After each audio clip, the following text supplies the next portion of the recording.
Selamat datang di channel Pemuja Malam. Jangan lupa like, share, and subscribe ya. Terima kasih.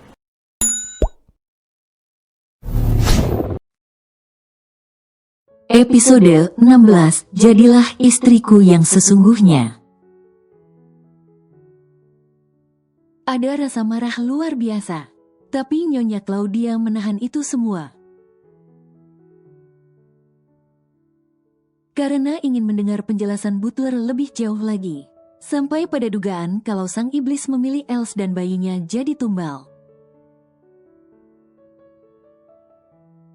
Untuk yang satu ini, Nyonya Claudia tidak bisa tinggal diam. Kenapa harus Els dan bayinya? Kesal Nyonya Claudia. Perjanjian itu batal saat Tuan Riftan menikahi Laura. Jadi sang iblis meminta tumbal jiwa. Dan yang terpilih adalah Nona Els yang mengandung keturunan darah Duke. Jelas Butler, tidak usah dijelaskan, Nyonya Claudia sudah tahu. Tapi dia hanya bertanya karena merasa tidak adil. Setelah ini pasti sang iblis itu akan menggerogoti tubuh Els secara perlahan. Bayi itu akan tumbuh pesat karena memang sang iblis menginginkan mereka, ucap Nyonya Claudia. Tapi, Tuan Riftan sudah membatalkan pernikahan. Jadi pernikahan mereka tidak dianggap ada. Tuan Hugo bisa menikahi Els secara sah setelah ini, balas Butler yang memikirkan segala kemungkinan. Apa kau tidak mengerti, Butler? Nyonya Claudia semakin emosional. Kalau sang iblis sudah meminta jiwa, artinya semua sudah terlambat. Nyonya Claudia harus mencari buku kuno keluarga Duke. Supaya bisa mencari jalan keluar. Jangan sampai calon cucunya jadi korban. Panggil Hugo dan Riftan kemari, perintahnya kemudian. Hugo terus menatap wajah Els yang tidur dengan damai dalam pelukannya. Lelaki itu tidak bisa tidur karena terus memikirkan masalah keluarganya. Tuan, di luar Butler memanggil dengan mengetuk pintu kamar sang tuan. Nyonya memanggil Anda. Hugo perlahan melepas Els dari pelukannya. Kemudian membuka pintu untuk keluar dari kamar. Lelaki itu tidak banyak bicara dan langsung pergi ke kamar Nyonya Claudia. Rupanya di kamar Nyonya Claudia sudah ada Riftan yang bersimpuh di depan sang ibu. Ini semua salahku karena sudah terlalu percaya pada Laura, ucap Riftan di sana. Masih tidak ada respon dari Nyonya Claudia, sampai Hugo ikut masuk dan bergabung bersama mereka. Aku sangat kecewa pada kalian berdua, sampai aku tidak tahu harus berkata seperti apa lagi, ucap Nyonya Claudia kemudian. Hugo menghela nafasnya panjang. Dia tidak bisa membela diri sekarang. Panggil Lowell kemari, pinta Hugo. Untuk apa Lowell ada di sini? Tanya Nyonya Claudia, karena dia yang mengerti masalah buku kuno itu. Jawab Hugo. Tidak ada pilihan, akhirnya Nyonya Claudia juga memanggil Lowell untuk bergabung bersama mereka. Lowell datang bersama buku kuno yang pernah dia temukan. Aku sudah mempelajari buku ini, tapi tidak ada pembatalan perjanjian kalau bukan dengan jiwa,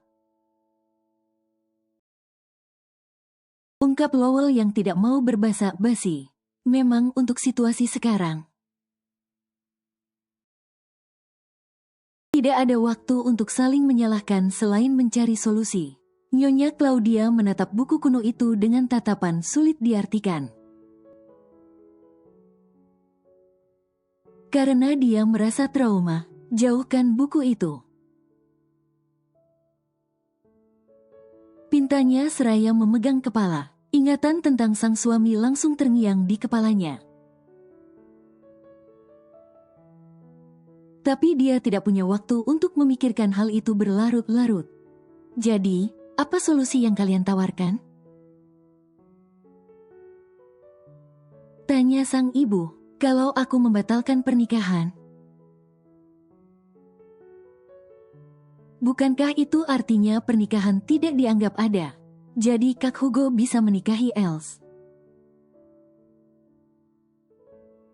Ucap Riftan. Tapi kau juga harus menikah sebagai ganti Laura. Tambah Lowell. Itu benar, cepat cari wanita lain. Tuntut Hugo. Riftan memejamkan matanya sejenak. Dia masih merasa sakit hati luar biasa tapi harus dituntut menikah lagi. Rasanya menyakitkan tapi dia tidak bisa mengungkapkan hal itu. Dia harus mencari wanita yang akan dia nikahi. Dan satu nama muncul di kepalanya. Keesokan harinya, dia pergi menemui wanita itu. Riftan, ada apa dia kemari? Tanya Kara kebingungan. Dia sangat kesulitan bertemu lelaki itu. Bahkan dia tidak diundang ke pesta pernikahan. Tapi, kenapa tiba-tiba Riftan datang? Apa terjadi sesuatu pada bayi Laura? Kara jadi panik dan segera menemui lelaki itu. Riftan sebenarnya sudah tidak kesal lagi pada Kara. Justru terlintas di kepalanya. Seharusnya bayi yang dikandung Laura keguguran saja. Jadi dia tidak perlu mengalami rasa sakit hati seperti ini. Pasti semua ini sudah jalan takdir. Laura baik-baik saja, bukan? Tanya Kara berusaha memastikan. Riftan menatap wanita yang pernah disukai oleh Hugo itu. Seharusnya Kara menjadi kakak iparnya. Tapi sekarang justru akan menjadi istrinya sendiri. Kau bilang akan melakukan apapun. Untuk menebus kesalahanmu, bukan? Tanya Riftan balik. Tentu saja, jadi katakan apa yang terjadi? Kara semakin penasaran. Kalau begitu, mari kita menikah, ajak Riftan. Menikah, apa kau sudah tidak waras? Kara tidak habis pikir. Bagaimana dengan Laura? Apa kau ingin mempunyai 2 istri? Aku membatalkan pernikahanku dengan Laura. Jadi kau harus menggantikan perannya. Jelas Riftan. Kara menggelengkan kepalanya tidak setuju. Apapun masalahnya, Kara tidak akan mau menikah dengan Riftan.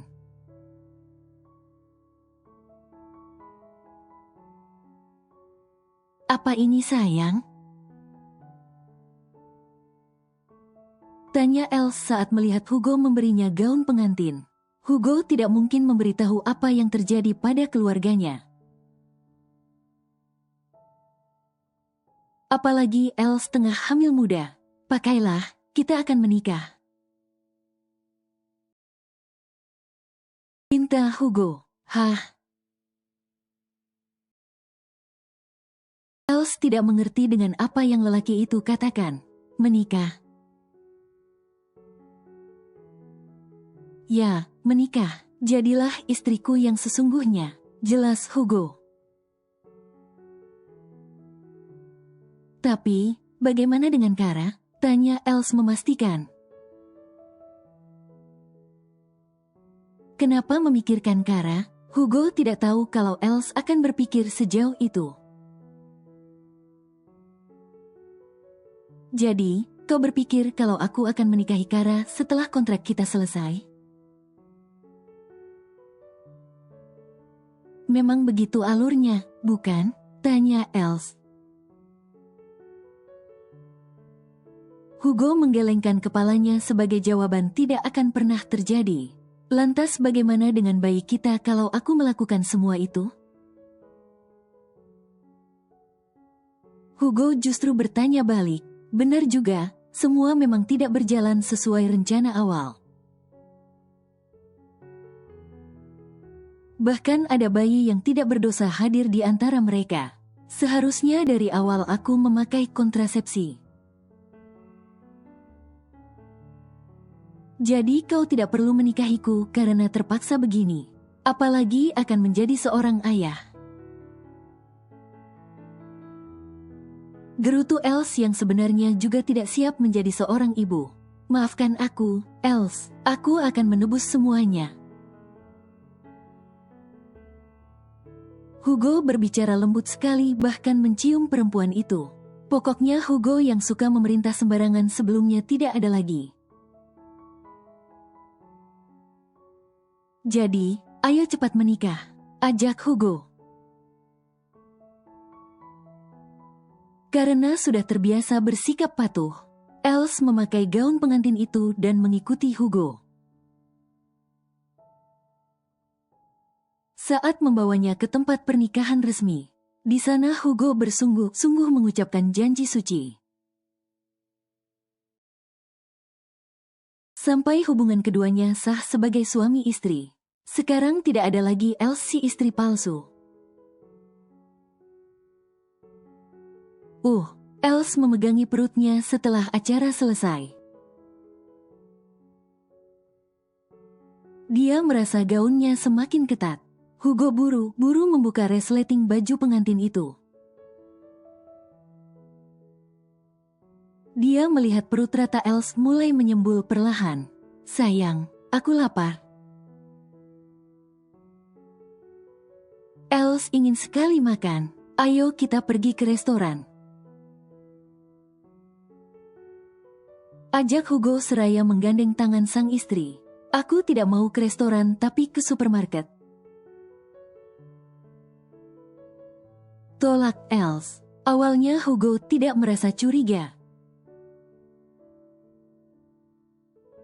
Tapi saat Els menuju ke tempat daging segar, lelaki itu mulai merasa was-was sekali. Apa ada daging yang baru saja dipotong? Tanya Els pada karyawan supermarket yang berjaga. Maaf, semua daging di sini sudah beku, jawabnya. Els merasa kecewa dengan jawaban itu. Butler tidak mau membagi stok dagingnya untukku. Jadi aku harus membelinya sendiri, gumam Els seraya memegangi perutnya. Kita cari tempat lain sayang. Tidak. Tolak Hugo dengan tegas. Dia harus bisa mengontrol Els. Supaya tidak memberikan apa yang sang iblis inginkan. Jangan makan daging mentah lagi. Els terkejut karena Hugo mengetahui selera anehnya akhir-akhir ini. Itu. Els bingung harus menjelaskan seperti apa. Kita bisa makan salmon atau tuna. Ucap Hugo supaya bisa mengalihkan nafsu makan Els.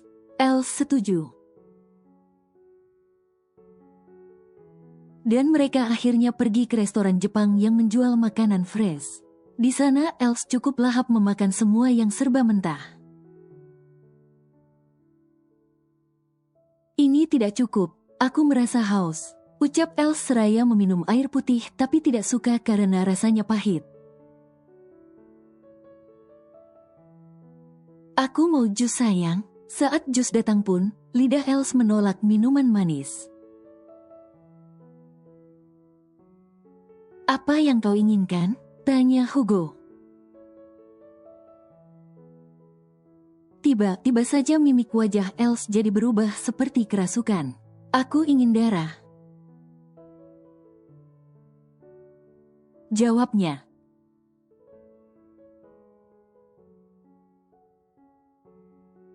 Riftan tidak menyerah walaupun sudah mendapat penolakan dari Kara. Dia tetap datang karena harus segera menikah lagi.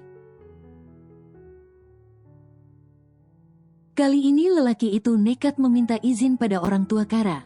Awalnya orang tua Kara merasa cemas. Karena takut terjadi apa-apa pada kandungan Laura. Namun, ternyata Riftan justru meminta izin untuk menikahi Kara secepat mungkin. Lelaki itu menjelaskan kalau dia telah membatalkan pernikahan dengan Laura. Jadi Riftan ingin menikahi Kara secepatnya.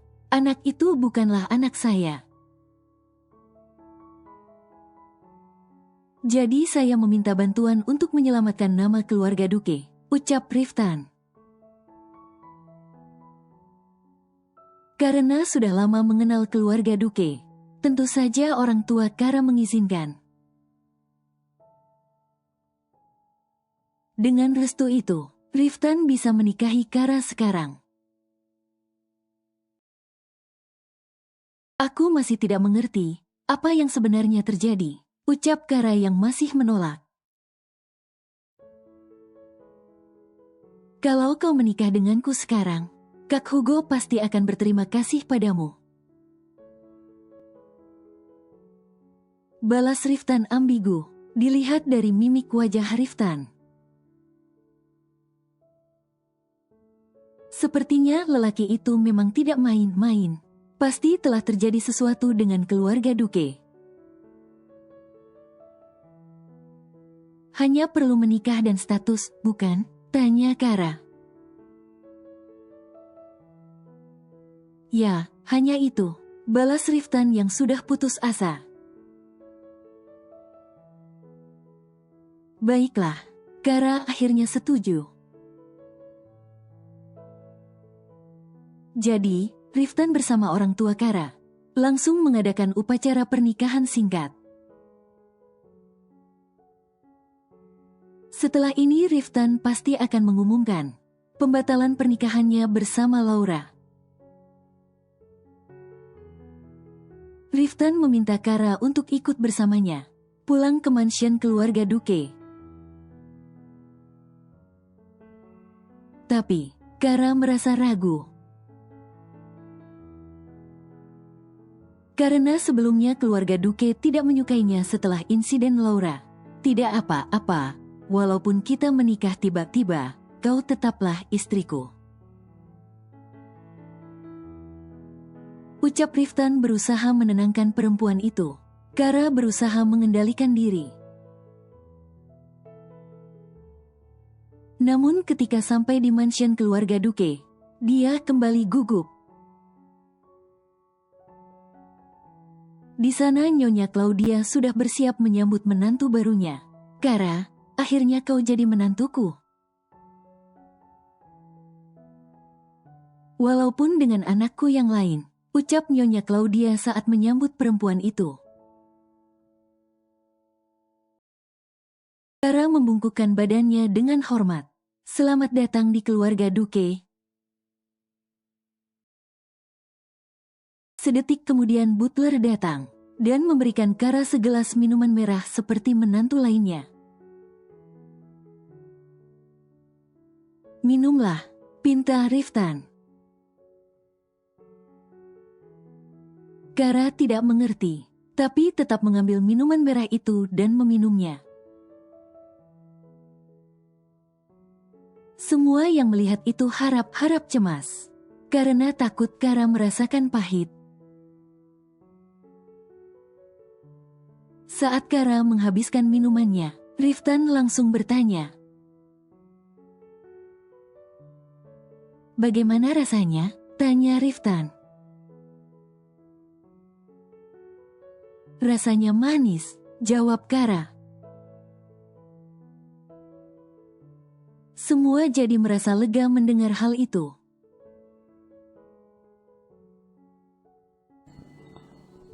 Bersambung.